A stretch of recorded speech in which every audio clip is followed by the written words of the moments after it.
সোনারপুরে জনরোষের শিকার তৃণমূলের স্বঘোষিত সেনাপতি অভিষেক বন্দ্যোপাধ্যায়। তাকে লক্ষ্য করে চোর স্লোগান, জুতো ছোড়া, ডিম ছোড়ার মতন ঘটনা ঘটল। দীর্ঘদিনের চাপা ক্ষোভ এক লহমায় প্রকাশ করলেন স্থানীয়রা। ক্ষুব্ধ মহিলাদের অভিযোগ, দীর্ঘদিন ধরেই তৃণমূলের হাতে অত্যাচারিত হতে হয়েছে। সে কারণেই তৃণমূল সাংসদকে কাছে পেতেই ক্ষোভের বহিঃপ্রকাশ।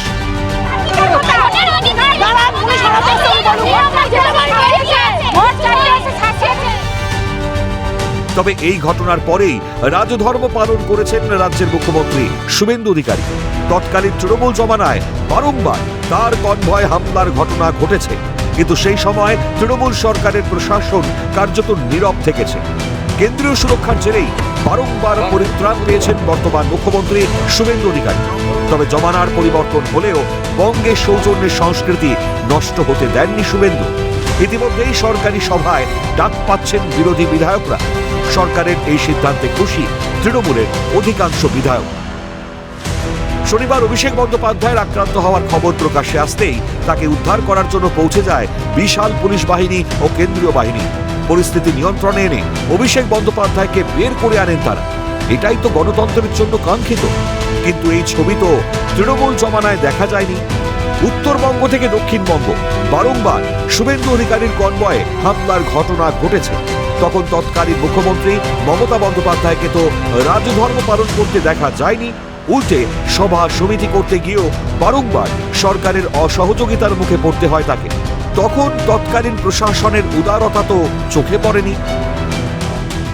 বিরোধী দলনেতা শুভেন্দু অধিকারীকে গাড়ির মধ্যে জীবন্ত পুড়িয়ে দেওয়ার চেষ্টা হয়েছিল উত্তরবঙ্গে।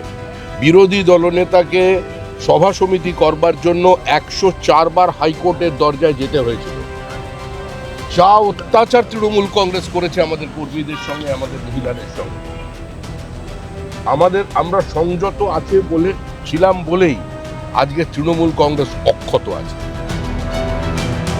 আর এখানেই জনৈক কবির কথায় বলতে ইচ্ছে করছে, সিংহাসন তো শুধু কাঠের আসন নয়, সেখানে লুকিয়ে থাকে কোটি মানুষের ভয়। মুকুট মানে না কোনো অহংকার ও জয়, সে তো এক গুরুভার, কর্তব্যের পরিচয়। আর সেই কর্তব্যের পরিচয় প্রথম দিন থেকে দিয়ে যাচ্ছেন মুখ্যমন্ত্রী শুভেন্দু অধিকারী। তৃণমূল জমানায় যা কল্পনাতীত ছিল তাই বাস্তবে করে দেখাচ্ছেন শুভেন্দু। রাজনৈতিক কারবারিদের মতে অভিষেক তার কৃতকর্মের ফল ভোগ করছেন। বিরোধী নেতা হওয়া কি যন্ত্রণা তিনি তো প্রত্যক্ষ করেননি। কার্যত মমতা বন্দ্যোপাধ্যায়ের হাত ধরে সিংহাসনে বসেন। ফলে যা হওয়ার তাই হচ্ছে। মানুষের ক্ষোভের আগুনে দগ্ধ হতে হচ্ছে তাকে। তবে তাকে উদ্ধার করার জন্য শুভেন্দু সরকারের পুলিশের তৎপরতা প্রশংসনীয়, তা বলার অপেক্ষা রাখে না। ক্যালকাটা নিউজ।